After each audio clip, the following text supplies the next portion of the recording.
మణిశర్మ గారిలో ఒక మంచి క్వాలిటీ ఉందని నాకు ఇండస్ట్రీలో చాలా మంది చెప్పారు. అంటే మీ ఇనిషియల్ స్టేజ్ నుంచి ఇప్పటి వరకు బ్యాడ్ క్వాలిటీస్ ఉన్నాయని ఎవరు చెప్పలేదా? వద్దా సార్ ఆ వీటికి కూడా వద్దాం. ఫస్ట్ అవేదో చెప్పు, అదేంటో తెలిసేద్దాం సార్. సో ఆయన కెరీర్ స్టార్టింగ్ నుంచి గారులా ఆయన ఎంఆర్ఐ రాస్తూ ఆ చరణం కొంచెం డిఫికల్ట్గా ఉంది, అవి ఏది ముందర పడే అవి రాసేద్దాం 3 చరణాలు రాశాడు. కావాల్సిన 2 కానీ 3 ఇంకా ఎక్స్ట్రా రాసి పడేసాడు. ఓకే, అలాగా బ్యాన్ ఏముంటే చెప్పు, ముందర అవేంటో డిస్కస్ చేద్దాం. మీ గురించి చాలా మంది ఇండస్ట్రీలో ఎక్కువ మంది చెప్పేది ఏంటంటే, మీతో వర్క్ చేసిన వాళ్ళు, మీతో మీ జర్నీ అంతా చూసిన వాళ్ళు, మణిశర్మ గారికి ఒక పాట ఒక సిచ్యువేషన్ వస్తే ఎంత సంబరపడిపోతారో, ఆ సిచ్యువేషన్కి అర్జెంటుగా ఏదో కంపోజ్ చేసేయాలని లిరిసిస్ట్ని పక్కనే కూర్చొని హార్మోనియం పెట్టుకొని అక్కడికక్కడ హార్మోనియంతోనే ఒక ట్యూన్ కంపోజ్ చేసి ఒక ఎగ్జైట్మెంట్ ఉంటుంది ఆయనలో. అది ఇప్పటికీ టిల్ నౌ హార్మోనియం మీద కూర్చోవడం కానీ, ఇప్పటికీ టిల్ నౌ హార్మోనియంతోనే చేసేయాలి ఎగ్జైట్మెంట్ ఉంటుంది, ఇప్పటికీ తగ్గలేదని చెప్తుంటారు. అదే అది అంటే అది చిన్నప్పటి నుంచే అది అలవాటు. ప్లస్ ఏ హంగులు లేకుండా జస్ట్ హార్మోనియంలో ఒక క్రియేట్ అయ్యే ఒక ట్యూన్ అయితే అక్కడ తెలుస్తుంది, దాని ట్యూన్ వాల్యూ తెలుస్తుంది హార్మోనియం మీద. మీరు ఇంకా అది నమ్ముతారు అంతే. ఇంకా స్టిల్ అంటే ఇప్పుడు ఏది అక్కర్లేదు అనుకోండి, జస్ట్ అలాగే ఎక్కడున్నా నడుస్తూ వాకింగ్ చేస్తూ ఏ పని చేసినా ట్యూన్స్ క్రియేట్ చేసేయచ్చు. ఇప్పుడు ఎలక్ట్రానిక్స్ వచ్చి అంత ఆలోచించి హార్మోనియం పెట్టుకుని కంపోజ్ చేయాల్సిన ప్రాజెక్టులు కూడా ఇప్పుడు రావట్లేదు. బట్ అదే టిల్ నౌ మీరు ఇప్పటికీ కూడా అలా హార్మోనియం తీసింది మళ్ళీ శాకుంతలానికి తీసాము. ఓకే, అంటే మధ్యలో కూడా కీబోర్డ్లు వచ్చేసాయి, హార్మోనియం మీరు అప్పుడు ఒకటే బేస్ ఒకటే అంటే ఇప్పుడు అంతా డిజిటల్కి వచ్చేసాక కూడా మీరు ఇప్పటికీ టిల్ నౌ మీరు శాకుంతలం కానీ హార్మోనియం మీదే ఉంటారు.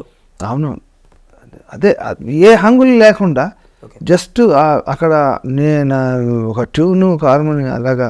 నేను కొంత పెద్దగా పాడలేను కాబట్టి టేక్ హెల్ప్ అవుతుంది హార్మోనియం. సో అలా క్రియేట్ చేసేది అయితేనే కరెక్ట్ అని. మీరు ఇప్పుడు అన్నారు నేను పాడలేనని.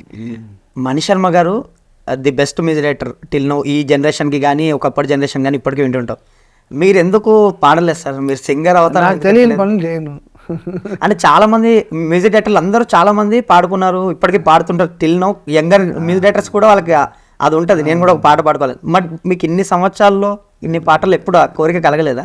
లేదు, ఏదో ఒక ట్యూన్స్లో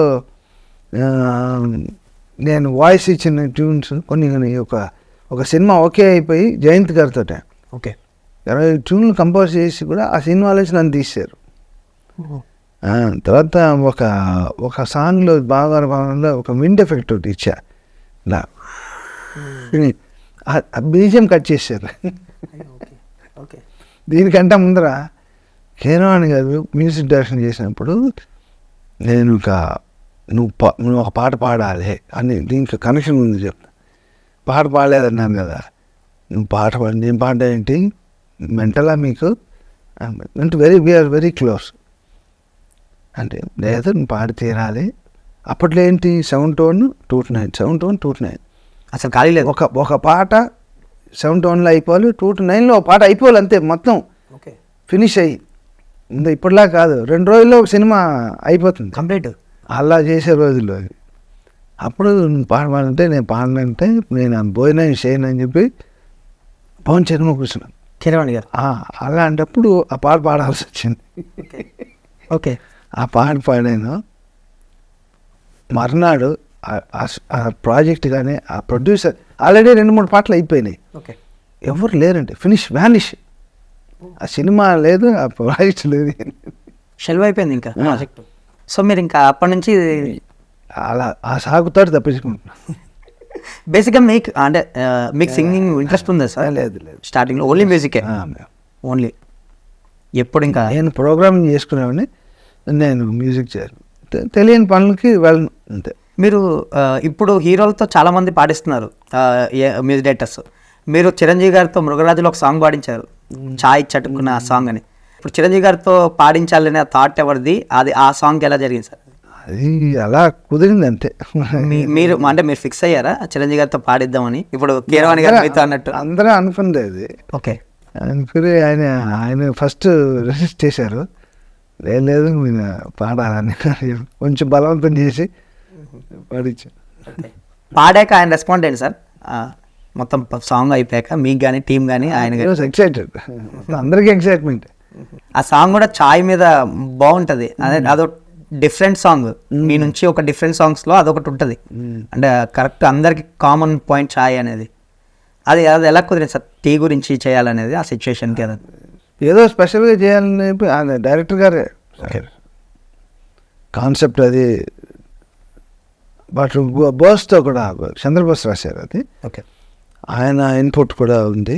ఆయన అందరూ కూర్చొని డిసైడ్ చేస్తాం. ఇప్పుడు మీరు బావగారు బాగున్నారు గురించి వస్తే, అంటే కూతురా సాంగ్ ఇప్పటికీ ఆ బీట్ కానీ ఆ డ్యాన్స్ మూమెంట్స్ కానీ చిరంజీవి గారికి ఒక హై ఇచ్చిన సాంగ్ అది. ఆ ఆల్బమ్ బాగుంటుంది మొత్తం ఓవరాల్గా. సారీ కొంచెం ఇంట్రెస్టింగ్గా ఉంటుంది. అవును, అది ఒక డిఫరెంట్ సాంగ్. మణిశర్మ గారు ఇప్పుడు చూస్తున్న మణిశర్మ గారు వేరు, ఒకప్పుడు మణిశర్మ గారు వేరు.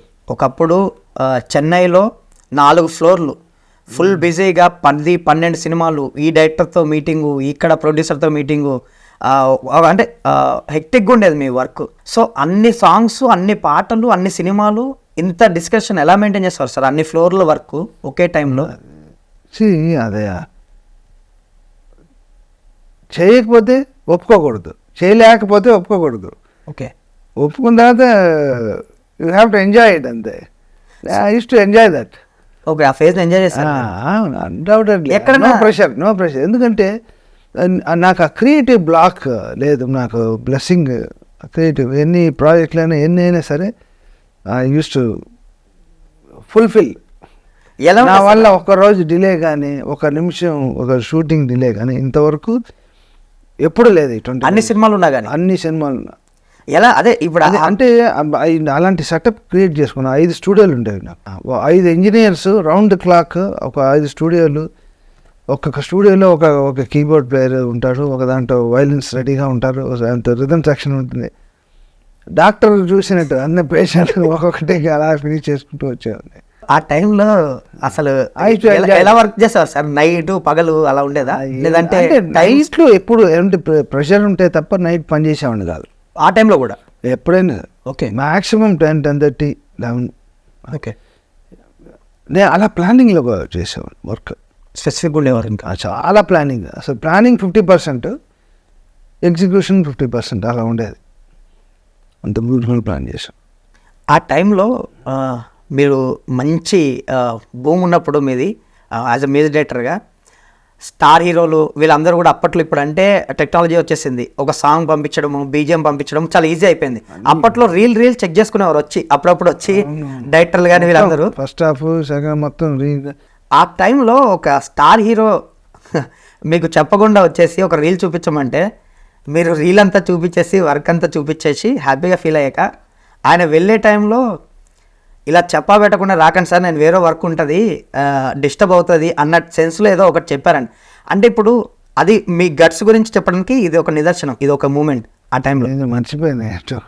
ఇప్పుడు ఒక స్టార్ హీరోకి అలా చెప్పడం వెనుక, ఇప్పుడు ఆయన ఈగో హట్ అయినా ఇంకోటి ఏదన్నా అనిపించినా నెక్స్ట్ ప్రాజెక్ట్స్ మీకు ఉండకపోవచ్చు. నార్మల్గా అలా చేయరు ఎవరు. నేను మర్చిపోయాను అసలు. నేను ఇలా ఏమి గుర్తుంచుకోను. నాకు ఏమైనా మ్యూజిక్ సంబంధించిన మాత్రం గుర్తుంచుకుంటా అంతే. నా మెమరీలో మొహమ్మద్ రఫీ సాంగ్స్,